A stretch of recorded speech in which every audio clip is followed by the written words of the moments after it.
Olá, este é mais um episódio da playlist Ciência Espiritual e hoje nós vamos falar sobre canalização, um tipo de mediunidade ou de capacidade sensitiva do ser humano, mas segundo a teoria de campo de Erwin Laszlo, que é uma das teorias possíveis para explicar os fenômenos psi ou também chamados de paranormais. Vamos conferir então?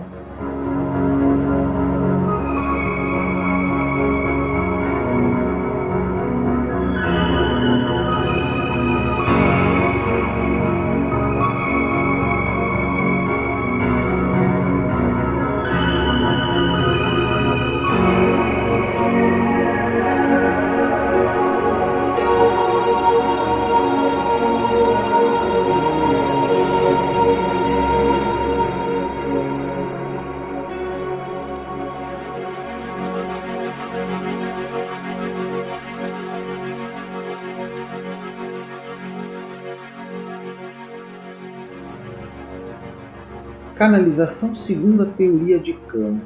Pessoal, por muito tempo eu pesquisei, até me desenvolvi em estados ampliados de consciência de vários tipos, como a mediunidade espírita, lá pelos meus 14 anos já, a própria mediunidade de Umbanda, muitos anos depois, até aquela mediunidade dos candomblés e cultos afro-brasileiros em geral. Mais recentemente, com o fenômeno que se chama canalização, que é uma outra técnica que não é necessariamente espírita kardecista, nem umbandista, é um outro sentido do ser humano, ou uma outra interpretação de todos esses fenômenos. E eu continuei pesquisando isso por muitos anos e cheguei a algumas conclusões. Eu vou apresentar para vocês aqui inicialmente uma palestra, um vídeo de uma palestra chamada Canalização e Estados Ampliados de Consciência que eu ministrei num centro espírita, na verdade, chamada Cefil, Casa Fraterna Irmãos de Luz, aqui em Florianópolis, em setembro de 2019. Então, nessa palestra eu falei sobre canalização, a partir de uma abordagem da ciência moderna, da física, da própria teoria sistêmica e também do que eu chamo de nova espiritualidade. Nessa palestra eu comento também um e-book sobre canalização, um e-book gratuito, inclusive que eu estava lançando naquela época, e que eu vou deixar aqui na descrição do vídeo o link lá do meu blog, do Stackeo Blog, para que vocês possam baixá-lo gratuitamente se quiserem. Mas antes de eu falar especificamente sobre a visão da teoria de campo de Laszlo e como isso se aplica a esse assunto da canalização, eu vou deixar para vocês esses cerca de 50 minutos da minha palestra de 2019. Então confiram aí. O que eu vou seguir um pouco aqui é esse material, que agora eu vou mostrando para vocês,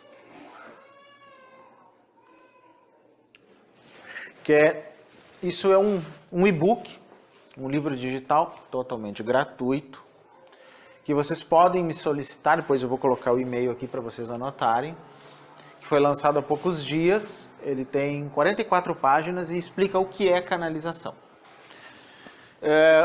Uma coisa muito rara no Brasil é a gente encontrar literatura sobre o tema que esclareça realmente o que é canalização. A gente encontra muita coisa duvidosa em português. Mas quando a gente vai para os materiais em inglês, que é onde se trabalha mais, né, que é Estados Unidos, Canadá e Reino Unido em especial, a coisa é mais clara, só que precisa ser traduzida, né? E foi o que eu fiz. Então esse e-book tem material meu, material de outros canalizadores, né, Estados Unidos e Reino Unido, e algumas coisas sobre o trabalho que eu faço com canalização.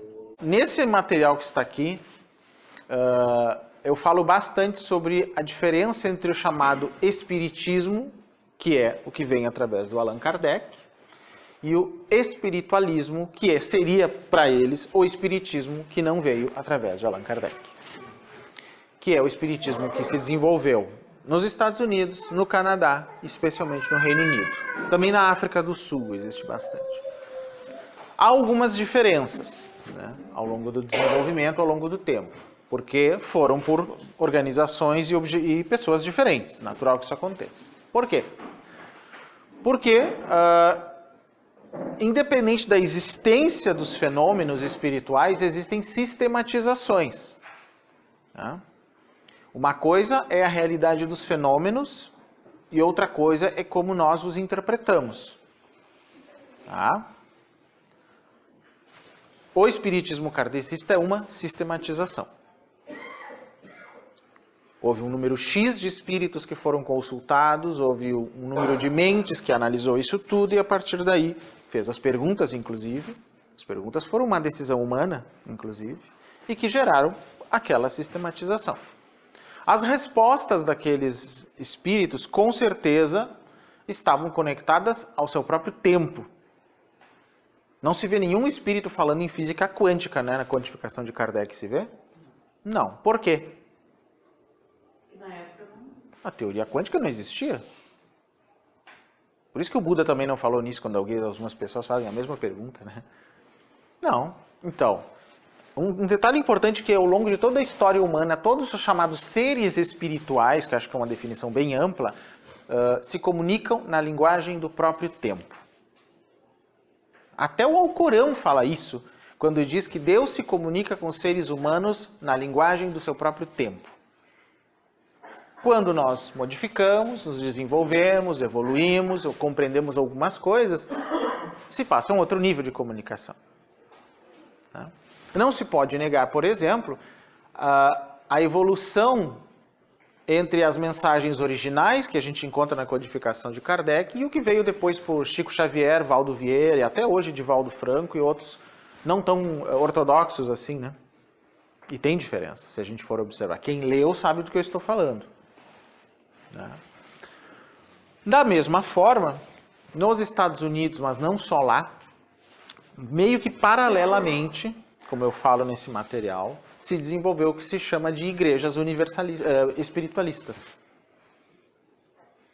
Eu me lembro que quando eu estudei o espiritismo no próprio kardecismo na minha adolescência, era meio que informado pra gente, não estou dizendo que se faça isso até hoje, mas era meio que informado pra gente que o tal espiritualismo, que seria o correspondente não francês do espiritismo, existiu por um tempo no período das Irmãs Fox, século XIX, e depois desapareceu. E aí ficou o espiritismo apenas. A prova de que isso não é verdade está nesse book com os links que estão ali. Existem só na Inglaterra milhares de o que nós chamaríamos aqui de centros, lá são chamados de churches, igrejas espiritualistas. Algumas foram fundadas por volta de 1870 e ainda existem. A mesma coisa nos Estados Unidos, no Canadá e tudo mais. Veja que mesmo em tempos de internet ainda parece que algumas informações não circulam, né? Não circulam mesmo. Muitas. A grande diferença daí é que o espiritualismo se desenvolveu de um modo mais livre. Ele é mais livre, ele não teve um codificador, como teve o kardecismo, isso todos não, né? É um ponto pacífico, houve um codificador, que era organizado, né? O Kardec, e o espiritualismo não teve um codificador. As igrejas e os grupos foram se criando a partir de pontos em comum. Existe, inclusive, uma doutrina espiritualista no Brasil que funciona da mesma forma que a Umbanda. Não teve um codificador. Teve um iniciador, mas ele não foi um codificador. E assim, os centros são muito diferentes entre si, mas têm alguns pontos em comum. Não é verdade? Então, isso me permite classificar a Umbanda de acordo com algumas regras, mais como espiritualismo e não como espiritismo. O ponto em comum entre todos, tanto espíritas, espiritualistas, espíritas universalistas e canalizadores, que agora nós vamos ir para o ponto que nos interessa, é a existência de níveis mais sutis de realidade, que antigamente eram definidos como a dualidade matéria-espírito, que ela é ilusória, essa dualidade. Nós estamos num universo só e não em dois universos. Alguém consegue me traçar a exata dimensão em que a matéria se transforma em espírito? Num universo que é um todo? Nem os que... Por exemplo, o Amit Goswami já não pensa dessa forma. que é aquele físico quântico muito conhecido, que vem bastante ao Brasil, né? Que escreveu o livro Médico Quântico, entre outros. Ele mesmo diz que não há essa separação é uma ilusão. O que existem são vários níveis cada vez mais sutis de realidade. Então hoje, aquilo que se chamava de matéria versus espírito é unido em um termo só chamado realidade. Claro que ela tem seus níveis. Um nível é esse nível grosseiro em que nós estamos aqui, que nós comumente chamamos de matéria, termo que inclusive está bastante defasado, considerando que a física fala sobre a matéria. E um outro lado que era chamado espírito, que nada mais é do que padrões de energia mais sutis. Este é um padrão de energia menos sutil, então. Quem já leu aqui, ouviu documentários sobre física moderna, quando se analisa o átomo, por exemplo, né, deve ter percebido que o que mais parece existir ali é espaço vazio, né? Ou que nós achamos vazio, mas de qualquer forma, espaço vazio. Imagine um átomo de hidrogênio que tem um núcleo e um elétron. Né? Aquilo é um átomo. Imagine o ambiente do átomo do tamanho de um campo de futebol, daqueles lá do Maracanã. Imaginem o núcleo no centro desse campo de futebol do tamanho de um alfinete. E imaginem um elétron, menor ainda do que isso, girando em torno disso, desse campo de futebol, de um modo muito rápido, e cria um campo nessa rapidez com que ele se movimenta. Mas se nós colocarmos o núcleo, toda essa região que é considerada o átomo de hidrogênio, o núcleo e o elétron ali, todo o resto parece espaço vazio. Não é verdade? Não é assim? Não é estranho que isso seja o que no final forma a matéria? Porque mesmo o maior dos átomos, que tenha, sei lá, 100, cento e tantos elétrons em volta, ainda não faria mais do que isso aqui de volume, né? Nem isso. O resto é, aparentemente, muito vazio. Tiveram que criar teorias para definir isso. Por quê? O comportamento da matéria não é como se imaginava. Não é uma coisa dura, embora quando eu bata na matéria, eu tenha a sensação de que ela é alguma coisa dura. Bom, é um padrão de energia. Mas existem muitos padrões de energia no universo. Padrões invisíveis de energia, antigamente, se a gente falasse para cientistas materialistas, eles riam da nossa cara. Hoje nós sabemos que tem energias invisíveis e que não são por isso esotéricas. Né? Então, ninguém duvida do eletromagnetismo, dos raios gama, né? Nem do som, que é invisível. Né? Tem. Transmissão por Wi-Fi, Bluetooth, que a gente usa. Não tem nada aparentemente ali que a gente consiga, né, pegar no meio do caminho. Antigamente isso pareceria mágico. Né? Até o século XIX. No século XIX teve um momento que os cientistas disseram, bom, descobrimos tudo que é possível descobrir, não tem mais nada para se descobrir. Foi a grande petulância deles, porque não tinham descoberto ainda nem o eletromagnetismo, nem a radiação. A maior parte da nossa tecnologia que está aqui ainda não tinha sido descoberta. E eles disseram que não tinham mais o que descobrir. Hoje nós já somos um pouco mais cuidadosos nesse sentido, né? Tem muita coisa a se descobrir ainda, e todo o tempo está mudando. Mas a partir dessa ideia de que existem vários níveis, cada vez mais sutis, sabe-se lá até onde, desses padrões energéticos que formam o universo, esse é o ponto onde nasce a canalização. Como ela nasceu em um ambiente não único, sem um codificador, as pessoas simplesmente foram tendo as suas experiências espirituais ao longo do século XIX e XX, e isso foi gerando essa noção de que nós sintonizamos como um channel, um canal, essas energias mais sutis.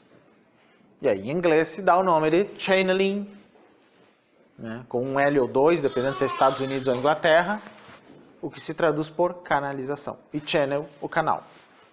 Semelhante ao médium do espiritismo, né, um meio ou um canal. A questão é que na canalização não existe, por exemplo, para nós é estranho o termo incorporação. Por quê?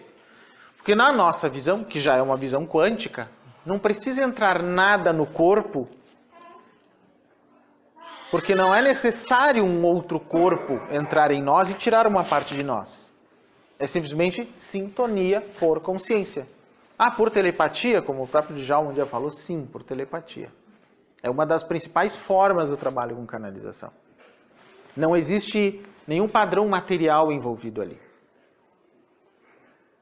Eu não vou entrar muito no mérito porque que o Kardec disse que quando alguém incorporava, quando o médium incorporava, o perispírito era colocado para o lado, se isso parece a lei de que dois corpos não ocupam o mesmo lugar no espaço. Se nós não estamos falando de matéria. Não há necessidade. Se o espírito não é matéria. Então ficou meio estranho isso. Não sou eu que tenho que explicar isso, obviamente, né? Então me eximo dessa responsabilidade.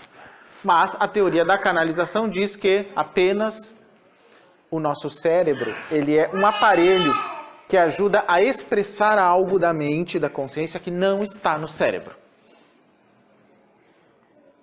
Nesse caso, isso que não está no cérebro, está onde?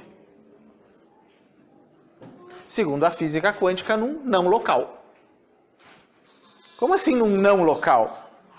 Significa em lugar nenhum? Não. Não é isto.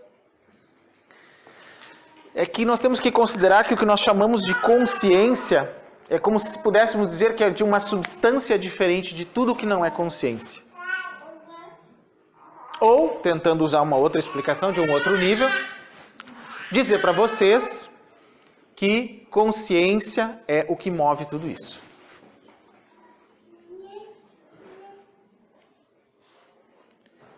Se eu movo este computador, será que eu sou este computador? Não existe essa noção de que o que move não é a coisa movida? Então eu não sou o corpo, eu movo este corpo, mas não sou este corpo.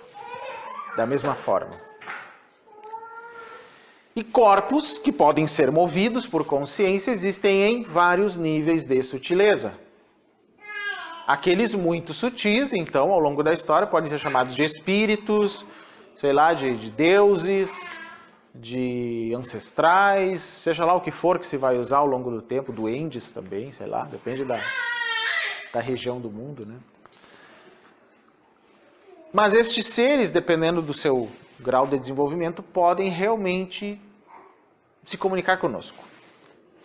E essa comunicação vem pela chamada via intuitiva, inicialmente, que é uma das formas de canalização, uma das 3 formas de canalização que eu explico até nos cursos desse assunto que eu ministro.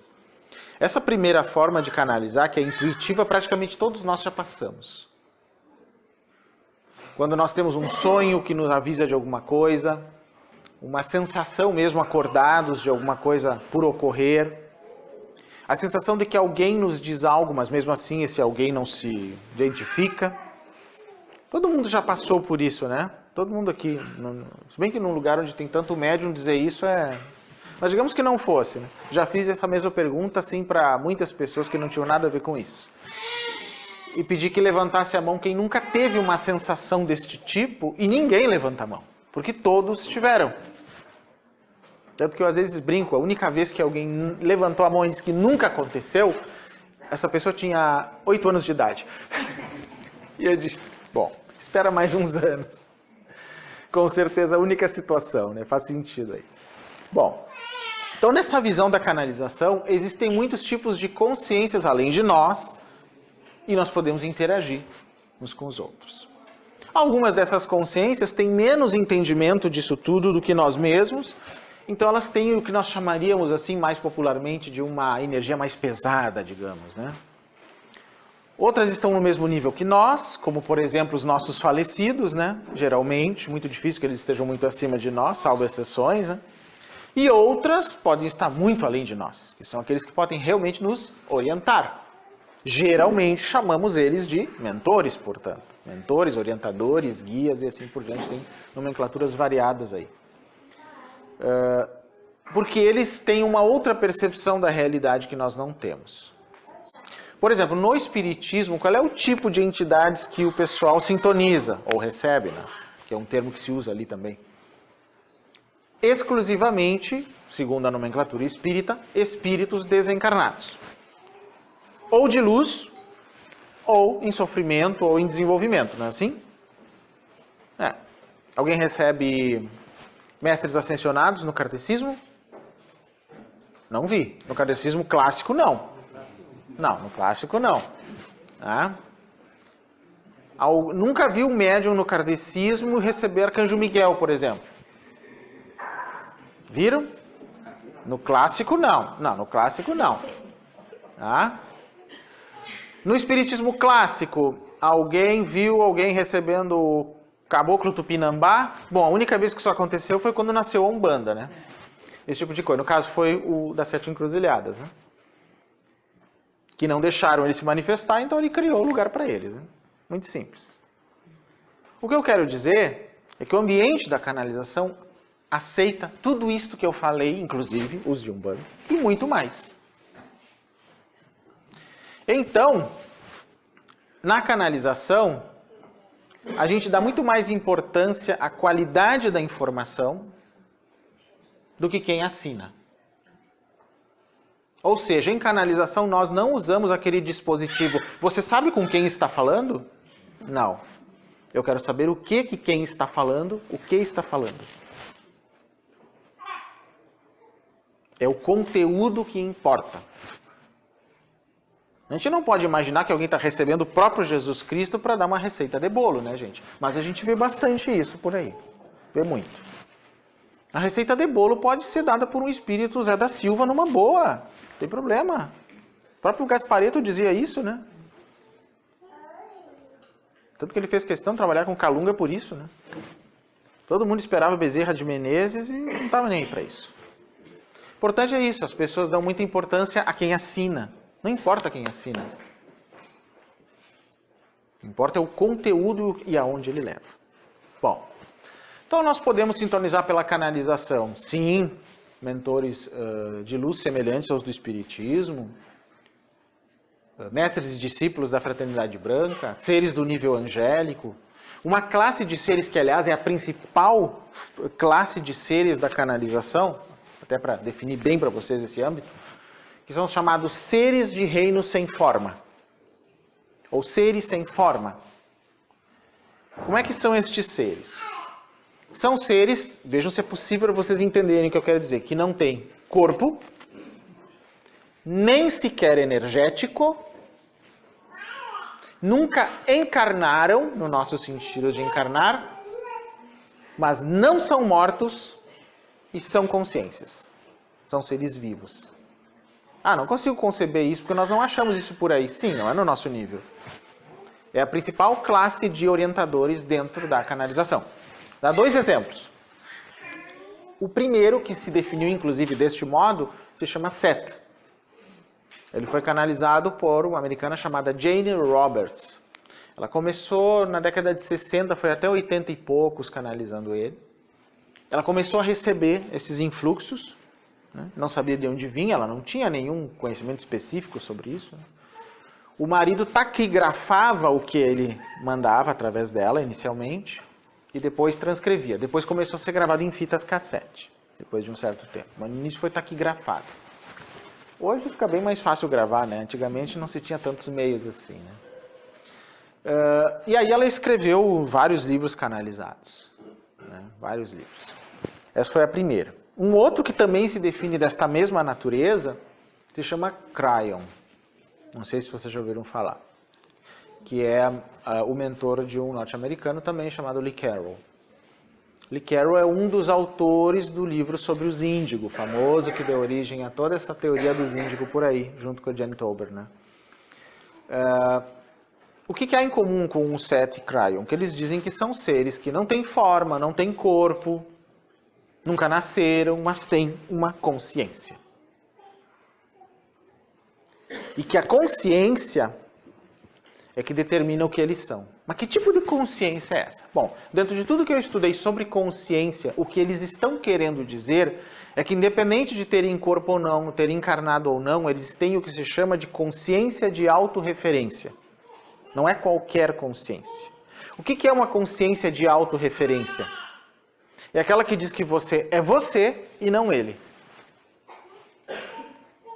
Isso é uma consciência de autorreferência. Tanto que quando você olha para ele, você sabe que ele é ele e você é você. Tem essa divisão. Dizem os Advaita Vedanta da Índia que essa divisão que nós fazemos entre nós e o outro é uma grande maia, uma grande ilusão. Num nível de consciência além da autorreferência, não existe a separação real. E esse é um conceito incrivelmente profundo, que nunca foi citado nem por Kardec. Porque talvez na época não fosse o caso mesmo. As pessoas não entenderiam naquela Europa incrivelmente materialista do século XIX. Mas é que a definição, né, do espírito, ele fala assim, que o espírito tem forma, ele fala, não como nós entendemos. Ele já deu a entender que tinha mais mistérios ali. Sim, deixou em aberto, com certeza, com certeza. Até porque seria muito pedante da parte dele racionalmente definir algo que não é racional. Seria absurdo, né? Mas as religiões orientais têm essa diferença. sim, sim. Ele é americano. Sim, sim. Com certeza, com certeza. Mas ele usa muito, o sistema da canalização usa muito estes conceitos, mesmo não vindo por lá. Então eles começam a se tocar. Crayon fala disso que eu falei agora. Né?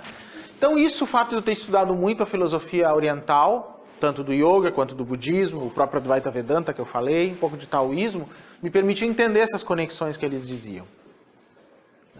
Quando eles dizem que tudo abaixo desse nível de consciência uno é maia, não quer dizer que é falso. É a nossa percepção. Até porque no mundo material nós estamos assim muito com aquela noção de ou é verdadeiro ou falso e tchau, não tem uma terceira opção, né? Só que para que nós possamos definir se algo é realmente verdadeiro ou não é verdadeiro, subentende-se que nós tenhamos todos os parâmetros para isso, de conhecimento. Se nós não temos todos os elementos, digamos assim, nós não conseguimos dizer isso. Por exemplo, quando um advogado, analisando uma questão de alguém que o procura, tem algum advogado aqui? Então me ajuda? Tem? Você? Ó. A pessoa diz, olha, eu tenho um processo, pode ser trabalhista, mas eu quero saber se eu tenho condição de ganhar. Só assim ela não vai poder dizer nada. Ela precisa o quê? Dos parâmetros, das provas, de todos os processos. Depois que ela tem tudo isso, ela consegue dar uma avaliação. Não é uma avaliação absoluta, porque nem é ela que decide, né? Óbvio. Mas ela consegue dizer, olha, pelo que eu estou vendo aqui, a verdade disto é tal. Se isso for entendido assim, você realmente vai conseguir ganhar. Ou ela pode dizer, olha, eu mesmo não estou vendo elemento suficiente aqui para uma decisão favorável para ti. Não é assim que funcionaria? São os elementos que eu falei para que nós possamos definir se alguma coisa é verdade ou não. Isso que vale para o direito, vale para tudo, gente. Para tudo. E a maior prova de que as pessoas não sabem, geralmente, em que se baseia a verdade que elas professam, é que elas não resistem até a quinta pergunta. Que é as perguntas que definem a base daquilo que ele está considerando verdadeiro. Por quê? Os 5 porquês, não precisa ser os 13, viu, gente? É os 5. Ninguém vai se suicidar. É os 5.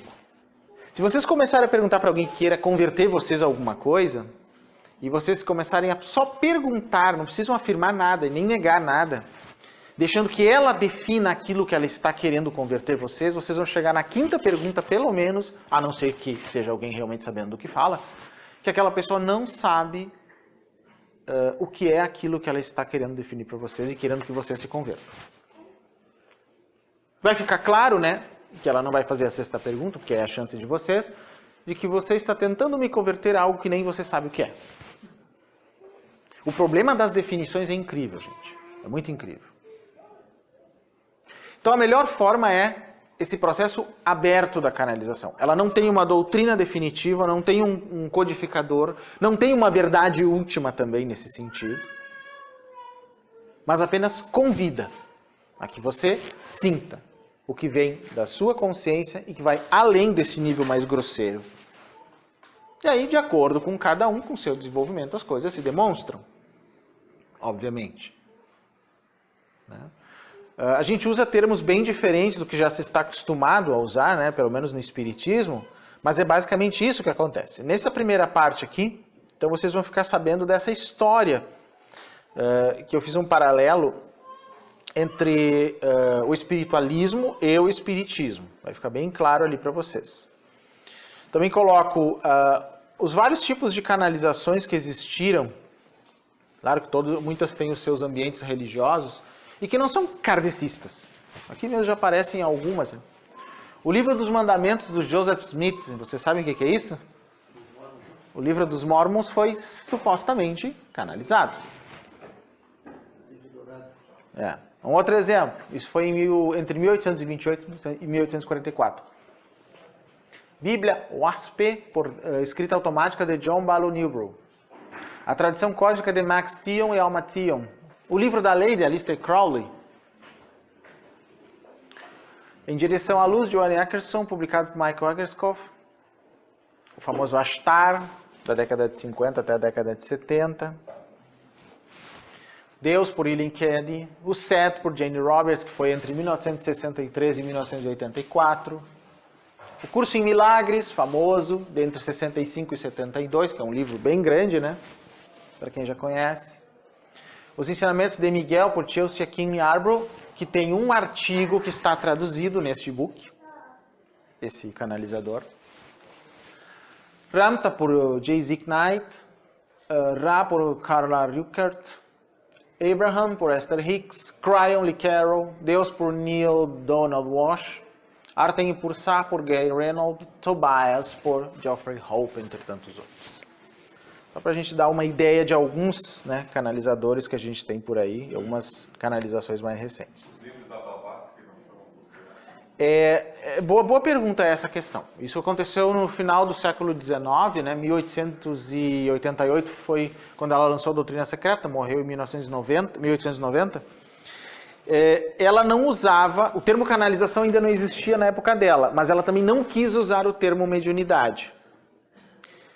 Existem dois termos para isso, dentro da teosofia, pelo que eu estudei, quando, como membro da Sociedade Teosófica, na década de 90 até 2005, eu tive bastante ligação com a Sociedade Teosófica, cheguei a morar em Brasília por 1 ano, trabalhando na Sociedade Teosófica.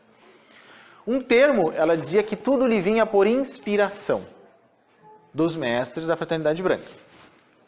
Só que essa inspiração quer dizer que era algo mais leve. Só que de vez em quando parecia que ela saía do ar completamente. Né?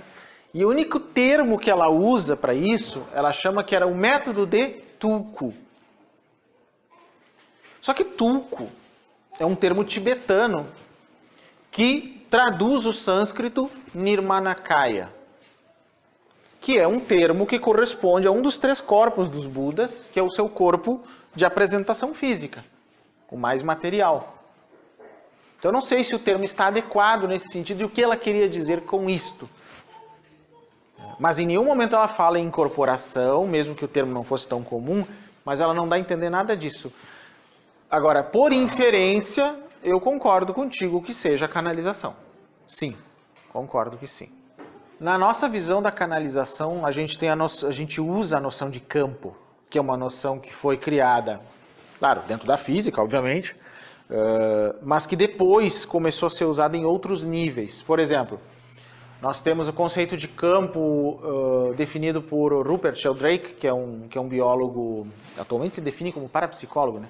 Um biólogo britânico que criou a teoria dos campos mórficos ou morfogenéticos, né? Essa teoria é muito interessante porque ela diz que toda a vida é baseada num campo de energia específico de cada espécie. E que dessa forma a espécie inteira aprende quando um certo número de indivíduos aprende algo novo. É como se aquilo meio que por osmose fosse passando para todo o grupo.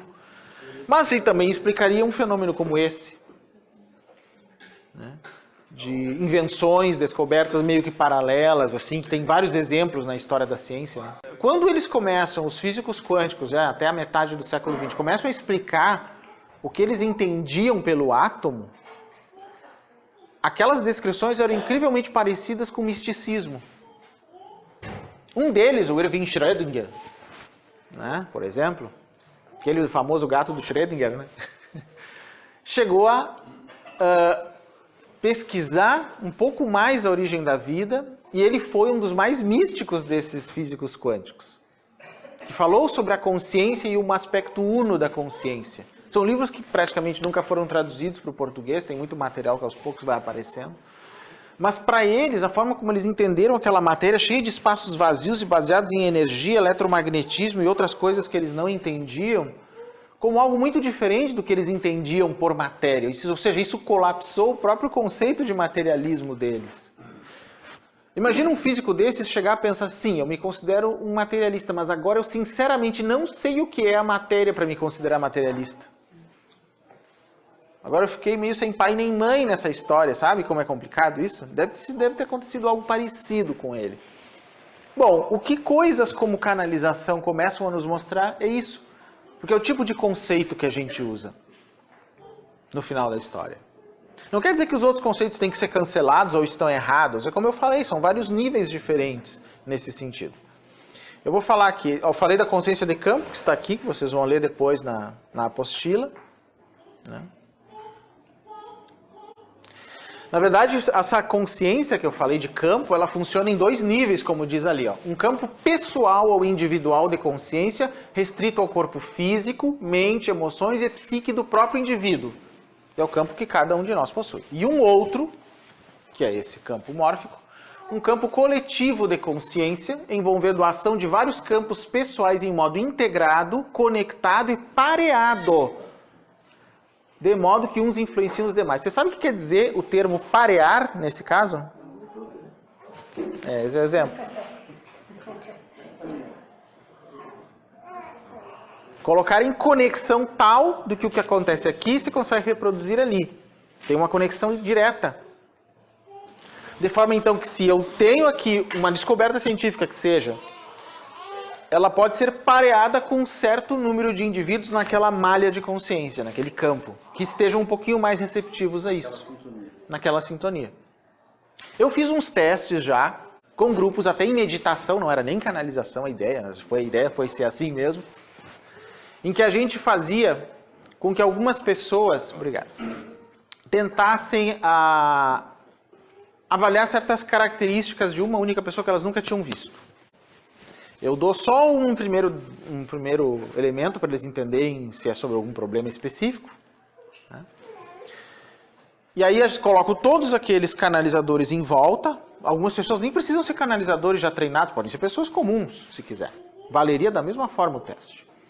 E peço que elas comecem a sentir o que vem daquela pessoa, do que ela necessita naquele momento, ou do problema que ela tenha, em que nível está. Tá? Primeiro peço que elas tomem consciência da informação antes de abrirem para o grupo, para evitar que uns influenciem pelos outros, né? Então, eu digo assim, existe uma determinada cor que está aparecendo em tal parte, em tal órgão aqui, né? Eu, geralmente, através do meu trabalho, já sei o que as cores querem dizer dependendo da situação. Mas eu não digo que cor é essa. Bom, perceberam as cores? Sim. Bom, agora eu peço que uma pessoa, que daí eu aponto, diga qual foi a cor que ela viu.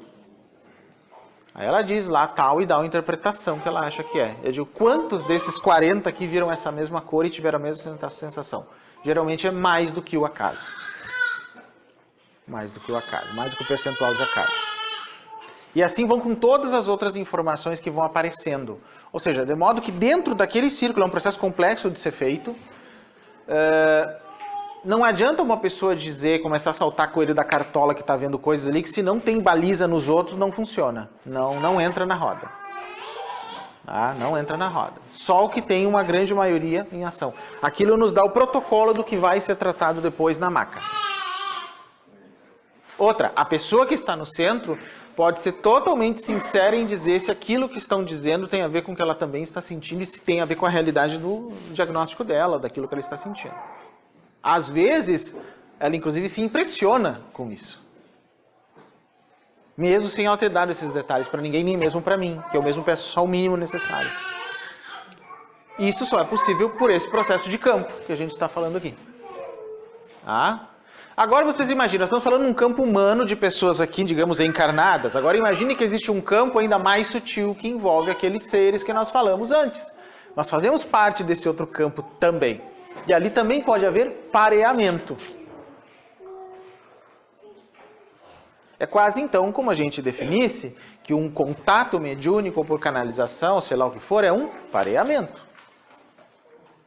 Só que tem um detalhe. Se é um pareamento, existe conexão importante entre os dois processos. Não posso dizer quem é mais importante ali.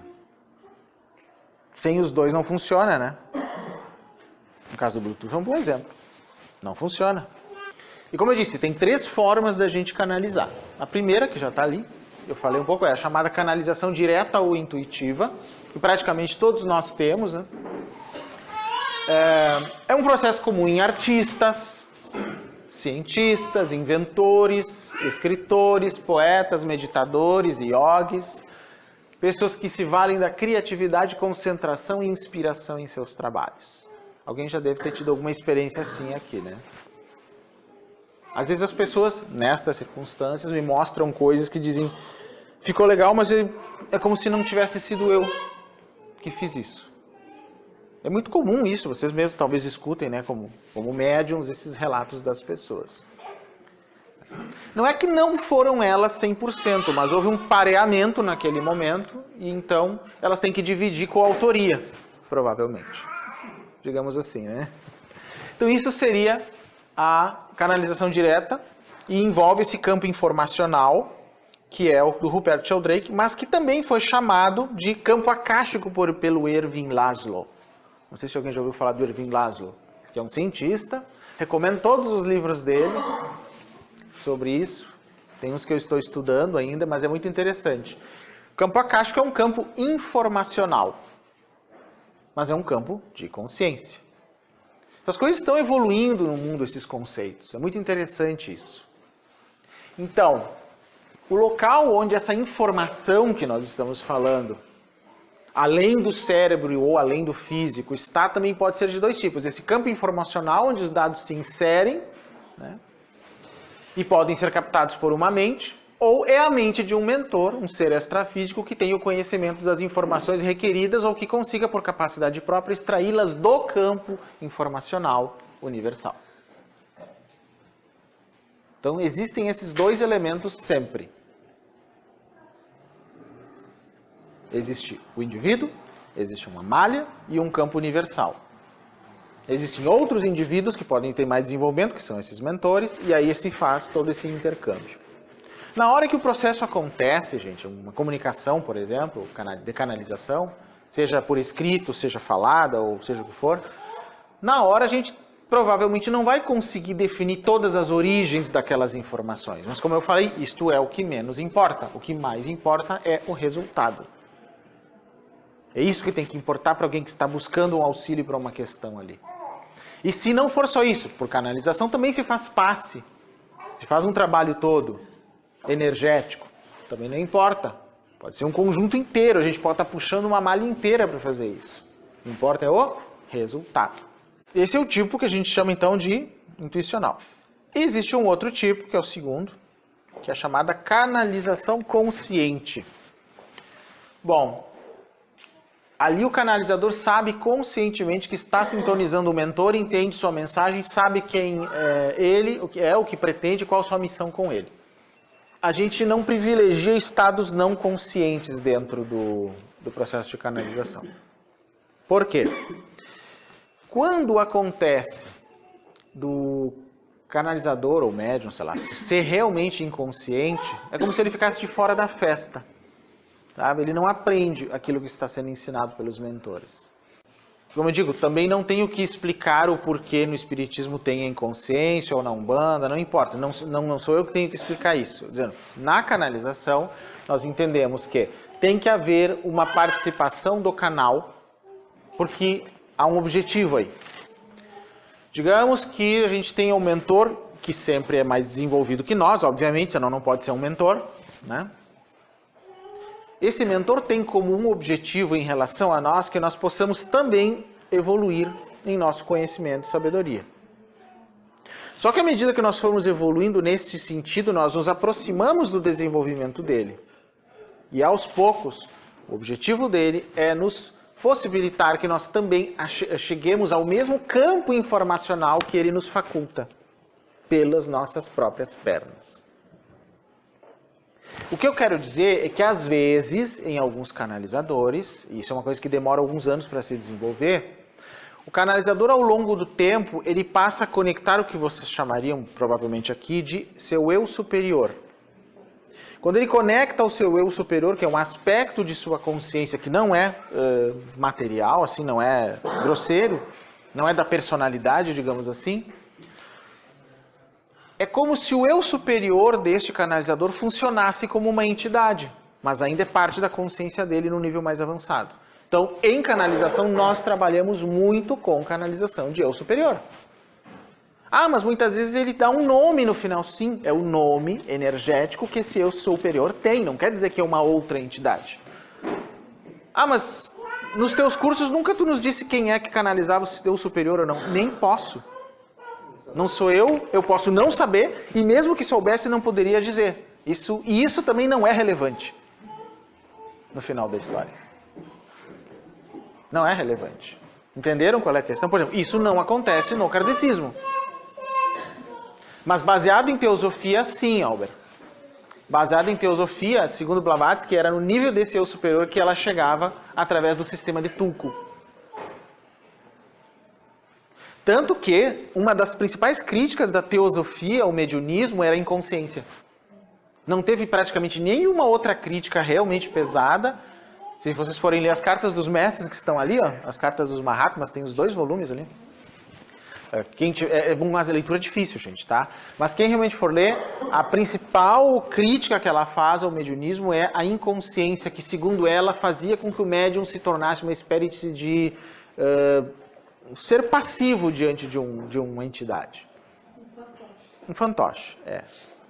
Só que não é assim que as coisas funcionam hoje em dia. Muito diferente. Não vale a mesma crítica, mas na minha opinião, mesmo eu tendo estudado tudo que eu pude de teosofia durante muitos anos, de mediunidade também, e trabalhar com canalização.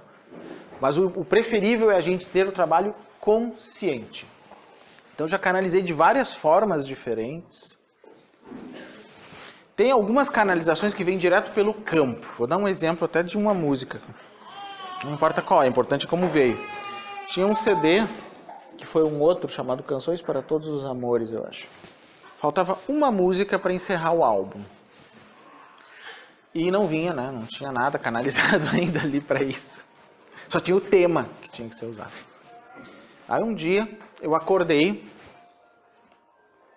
ouvindo uma música, como se tivesse alguém com o rádio ligado, algum vizinho. Eu morava num condomínio de casas, então podia ser um vizinho. E eu acordei com aquela música. Que música linda essa! Aí, quando eu acordei mesmo e procurei ver de onde era, eu percebi que não estava fora de mim aquela música. Ela continuava rodando. Não era uma coisa que eu podia parar de pensar. Ela estava rodando, eu estava captando alguma coisa. O que eu fiz daí? Aí eu peguei um MP3, um aparelhinho, que agora se usa o celular para isso, né? E comecei a cantar o que eu estava ouvindo, porque tinha letra. E isso foi a última música depois. Bom, acho que já deu para vocês terem uma ideia, né? De canalização musical, claramente, né? Como é que funciona. Mas eu também faço muito no meu trabalho, isso também é falado no e-book aqui, vocês vão ler com calma depois em casa. Por escrito, que no kardecismo é chamado de psicografia, por fala também, dependendo do caso, eu faço mais nos grupos de canalização, que são orientações daí, né, gerais, a própria música. Muito raro. Eu não canalizo assim pintura, mas geometria sagrada e símbolos não é incomum.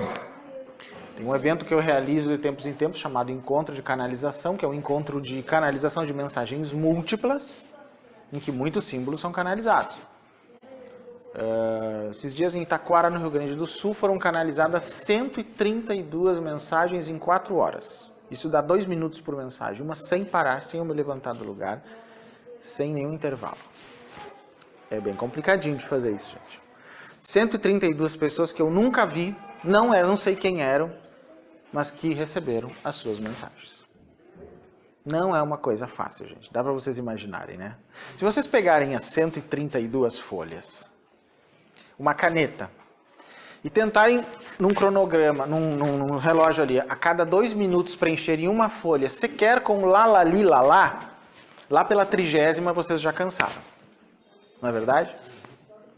Então dá para ter uma ideia que, além de tudo, ainda tem um texto conectado à pessoa, e que se vocês, por exemplo, fossem para eles e trocar as mensagens, não fazem sentido para eles.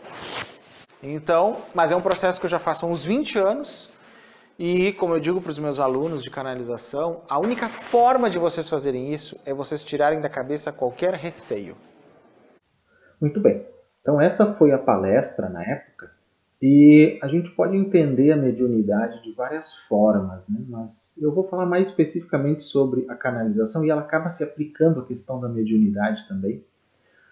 O fato é que eu acredito, e não só eu, como Erwin Laszlo, Steve Taylor e outros pesquisadores, que nós temos sim na nossa mente uma capacidade de captar aspectos de consciência que não estão necessariamente dentro de nós ou dentro do nosso cérebro. Ou seja, nessa visão sistêmica da consciência e da mente, a nossa mente tem 3 propriedades. Uma é a ação à distância, que é o que permite, inclusive, a telepatia e a própria mediunidade, a canalização, a sensitividade de muitas pessoas.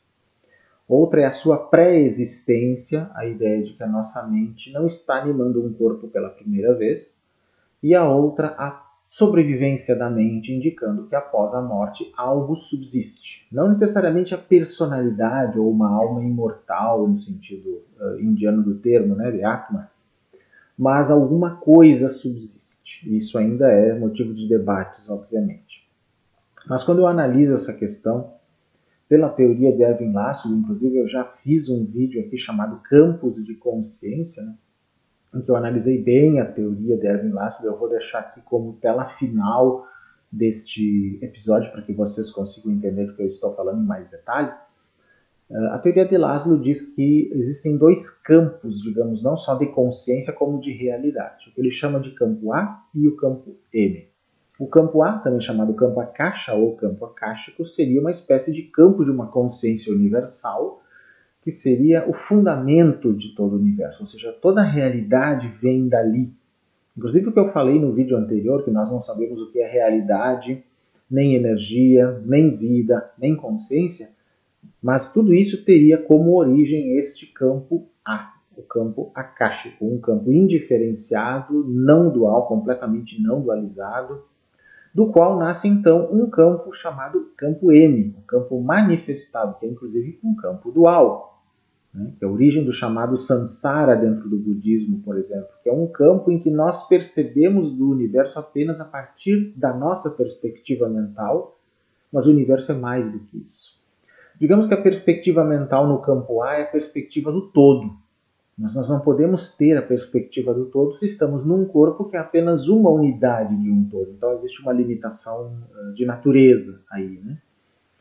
Mas de qualquer forma, na minha opinião, tanto a mediunidade quanto a canalização aí são o acesso da mente a partir do campo manifestado, então dual, portanto sujeito a muitas imperfeições de percepção, um acesso dessa mente a partir do campo M até o campo A, o campo akáshico. Então, onde é possível, né, como se fosse acesso a uma rede, por exemplo, uma espécie de internet espiritual ou astral, a níveis de consciência desconhecidos pela ciência atual. Bem como a seres vivos, com corpo físico, energético ou sem corpo até, né, com os quais é possível algum tipo de interação. Então, nessa visão, que já é muito corroborada por visões antigas do hinduísmo e até do budismo, que se baseia em visões antigas do hinduísmo, existem muitos seres no universo, seres que vivem com corpos físicos, com corpos diferentes dos nossos, corpos energéticos, plasmáticos e até sem corpo, no chamado mundo da não-forma, que é um dos tipos de reinos de existência do budismo. Nesses níveis existiria apenas mente ou consciência, mas não um corpo que a gente possa identificá-lo como tal na nossa visão de corpo atualmente.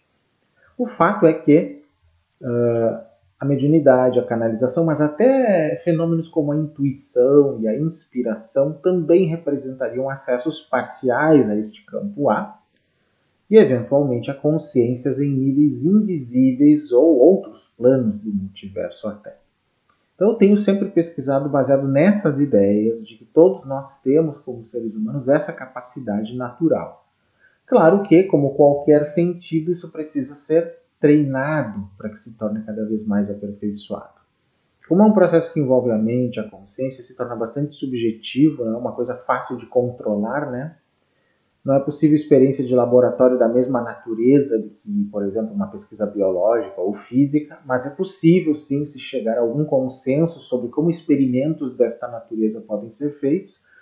Digamos que esse é um objetivo dessa nova cosmologia, essa nova ciência que Erwin Laszlo representa e outros também, como nós podemos testar isso. O fato é que, como eu disse ali na palestra, né, com os meus cursos de muitos anos sobre estados ampliados de consciência, canalização, dei muitas palestras e cursos para médiums, em centros espíritas, até centros de Umbanda. Então eu tive muita oportunidade de ouvir relatos e de ver coisas que para mim são a prova de acesso a esse campo invisível chamado campo akáshico.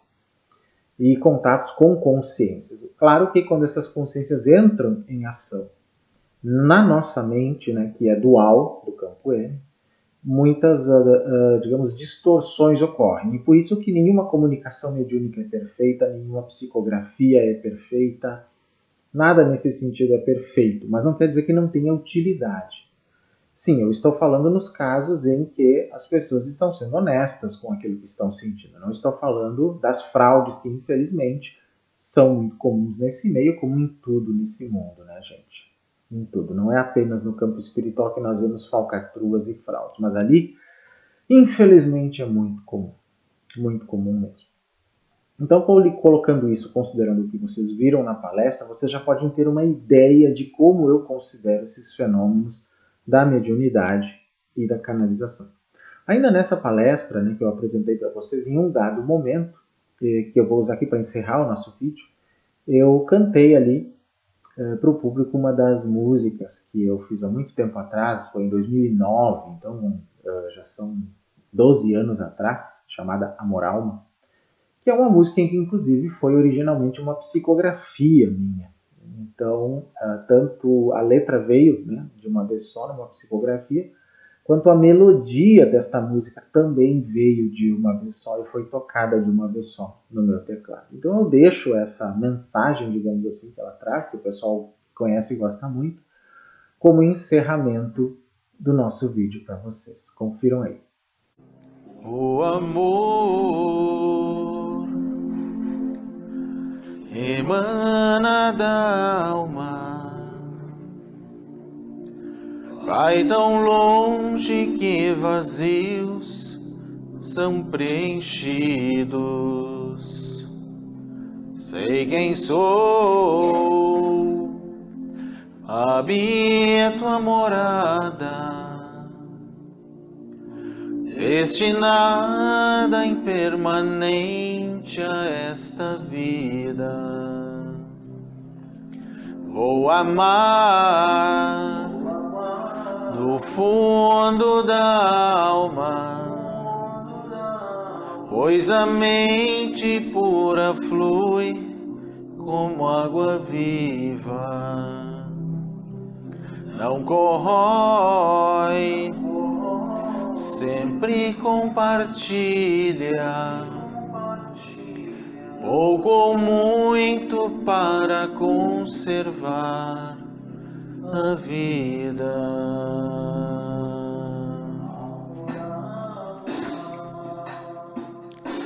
Há muito perdi a noção do tempo. Meu ser vive para sempre no espaço infinito. Toda vida vale como alento, alento eterno amor, de alma complemento. Doa mais quem se compadece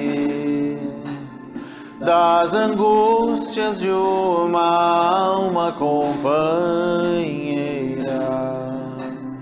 Amor, alma, energia da vida, vence a morte, torna livre quem livre já era. Vejo tua luz ligada minha, luz alma que se inflama numa eterna chama.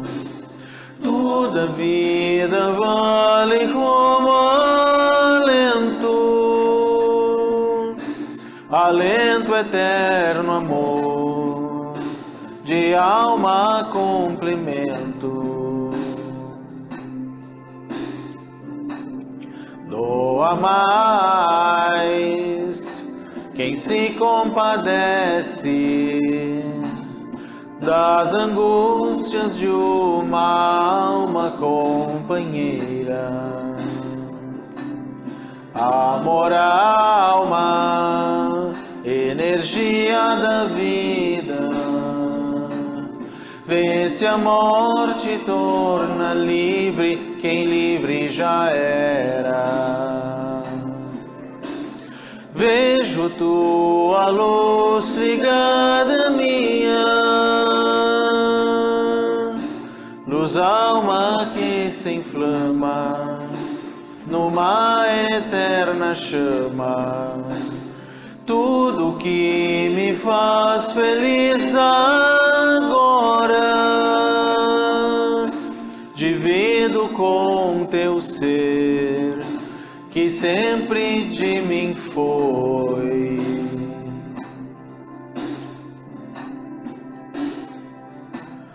Parte todo amor, alma,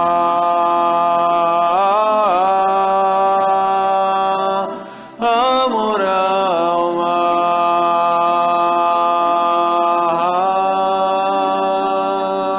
amor, alma,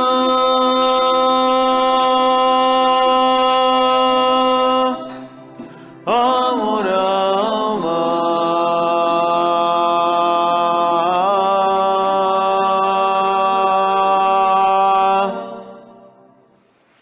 Muito bem, então espero que tenham gostado e na próxima semana nós voltaremos com algum assunto bem interessante para vocês. Mas não esqueçam de me seguir nas redes se vocês quiserem.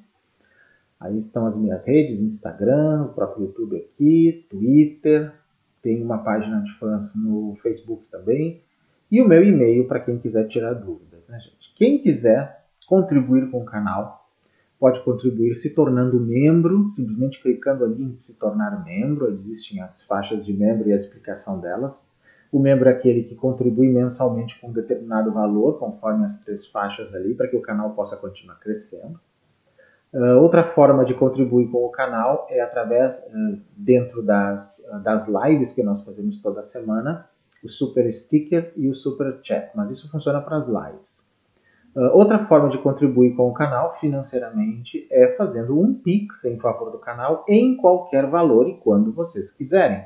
Neste caso, a chave Pix que eu estou usando é o meu próprio e-mail, psteckel@gmail.com. Algumas pessoas já estão contribuindo com Pix para a gente, eu agradeço muito, e é isso que está fazendo o canal ficar cada vez mais interessante, né? Porque eu vou avaliando os assuntos que realmente vocês gostam, eu avalio estatisticamente o que vocês querem, pelos comentários e tudo, E assim o canal vai realmente representando aquilo que vocês gostariam de ver por aqui. Então, façam as sugestões de vocês, as críticas, as opiniões, como sempre. É para isso que nós estamos aqui realmente, ok? Então, agradeço a todos vocês e na próxima semana eu retorno com algum assunto muito interessante para vocês. Até lá, então!